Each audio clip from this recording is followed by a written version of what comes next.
What originally got you into knife collecting? How's it going, everybody? I'm Rollshambo, the connoisseur and collector of all things sharp and shiny. And today's a different style of video because we're not doing a knife review. This is what's called an open tag video. A video where basically we're going to talk about a topic which other channels are talking about, and we're going to tag people. We're going to tag channels specifically. Now, I was tagged by Puerto Rican with a Knife. Shout out to Jason, aka Puerto Rican with a Knife, for tagging me in this video. And I do want to say, first and foremost, this is a cool idea because it gives us the chance to share the channels that we think you should know about and also share a topic which we think is interesting. So today, the topic is the most sentimental knives, and some channels did 1, some did 3, I think another channel did 10. And the reason why I asked the question of what got you into knife collecting, and the answer is the sentimentality of it all. I got into knife collecting because knives mean more to me than just their utility as a knife. They will always have that. They will always be a tool. But something that makes knives unique is their ability to carry stories, to carry meaning, to carry the past.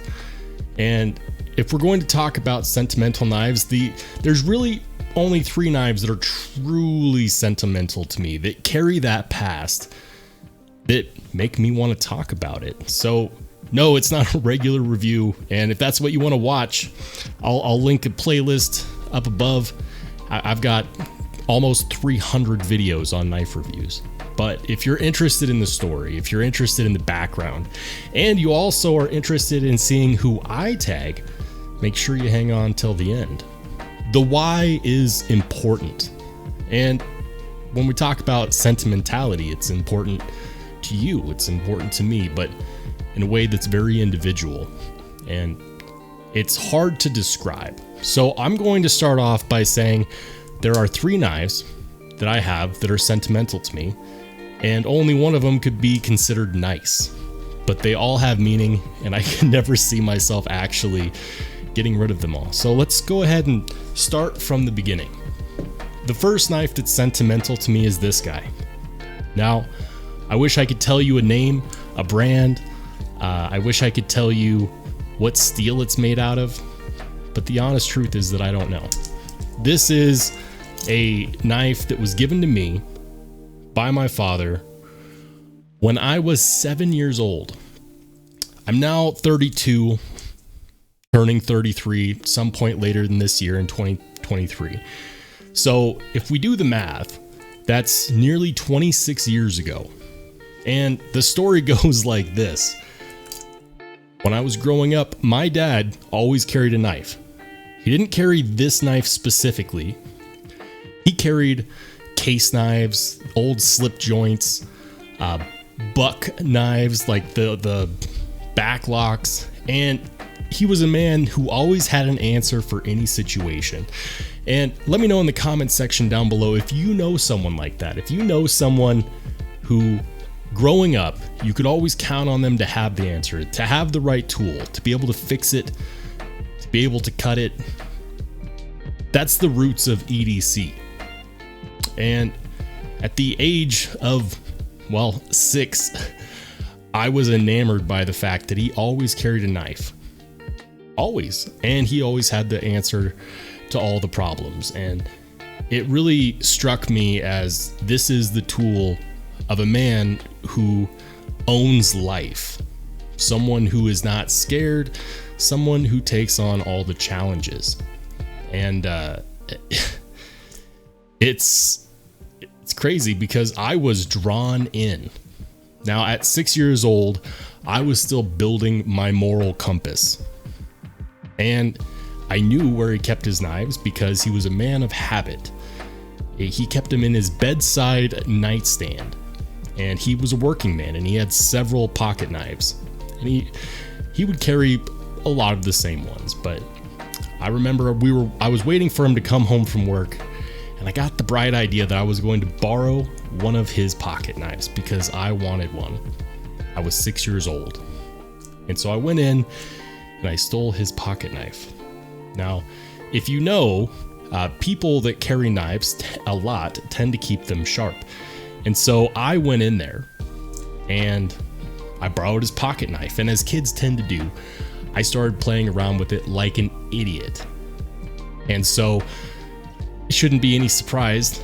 First thing I did was cut myself with it because I didn't understand just how sharp knives could be at 6 years old. And so, of course, I went to my mom. My mom was pissed. She was upset. And my dad came home and he was very disappointed. And we had the conversation of a knife is not a toy, which is ironic considering that a lot of full-grown adults tend to treat knives like toys. Told me that a tool like this needs to be respected. And he asked me why I did it, and I said I wanted one because I wanted to be like him. And I thought I was never going to get a knife. Well, about 4 or 5 months later, my 7th birthday came around, and this was the present. It was the second time in a year that my mom was pissed because she didn't believe that a 7-year-old should have a knife. And his defense was, this is how you teach a young boy how to become responsible and how to treat things with respect that deserve respect. That was 27 years ago. 27. And I still have this knife to this day.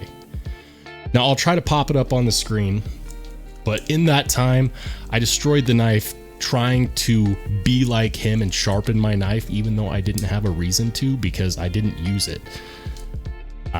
It's a skinning knife, and I don't know anything about it other than it looks like a knife made by a brand called White Knuckler, but I can guarantee you this is not a White Knuckler.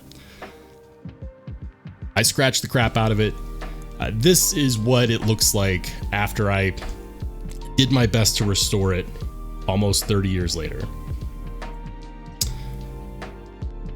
And it's important to me because it's a reminder of a lesson, but it's also the very first step in my journey of respecting knives as tools and learning that valuable lesson. So I would never get rid of this knife. And if anyone ever asked me if you could only have one knife for the rest of your life, which one would it be? It would be this one. So yes, that is the most sentimental knife that I have. And we started off heavy with the very first one. The second most sentimental knife in my collection is this guy. This is the Katsu JRF-01 and the reigning garbage knife in my collection. If you go and you look at my Grailer garbage list, my original one, you'll see that this is at the bottom. There's not much that's good about this knife. It's $50, cheap D2 steel, G10 handle scales, the worst D10 I've ever felt on a knife, a front flipper that you can't really front flip, and a terrible pocket clip with terrible hardware. But this is a knife that I bought with a Christmas card.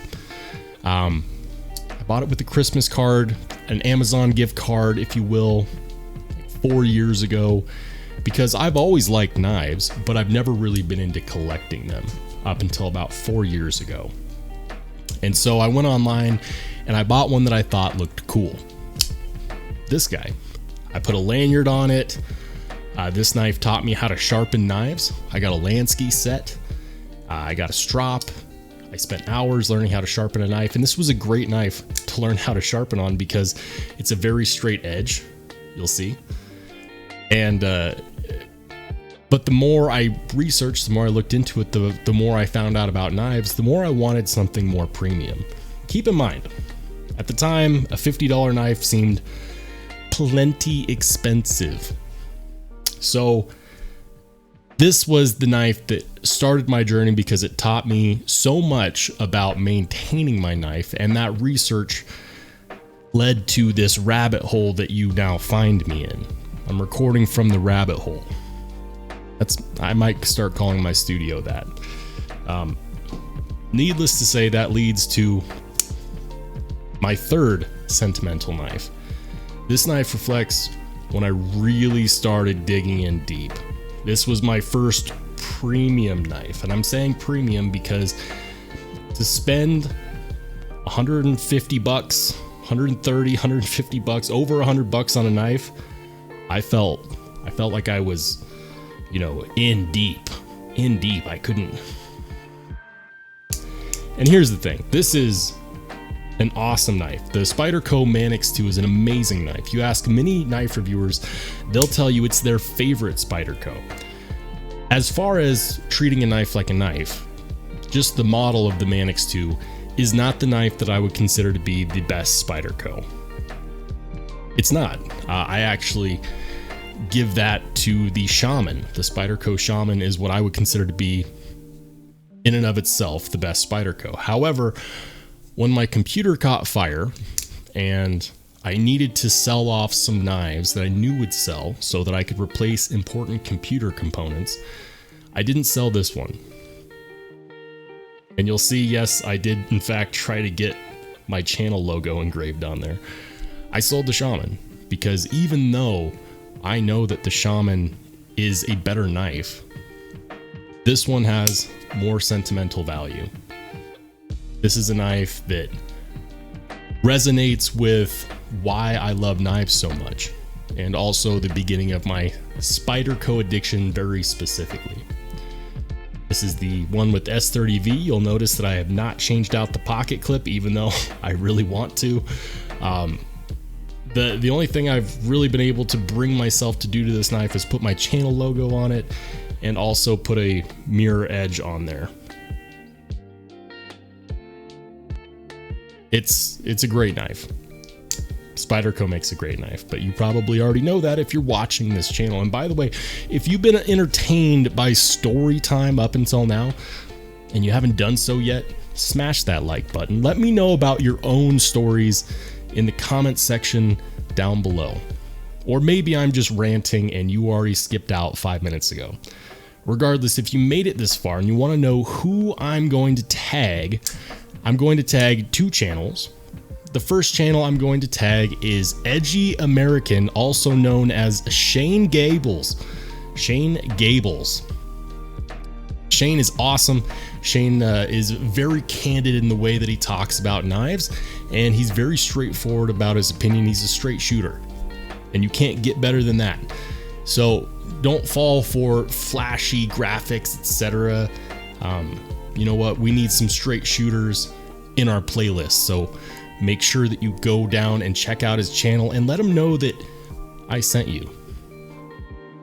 And then the other channel I'm going to tag to make a sentimental knives video is Adequate Media. Adequate Media is extremely entertaining, and he does more short form content than long form content, but I hope this changes his mind and he starts to do more long form content because he is truly entertaining. Guys, that's all I got for you for now. I've got a ton of episodes on the way. Don't you worry. This is just the beginning. I'm Rollshambo. I'll catch you on the flip side.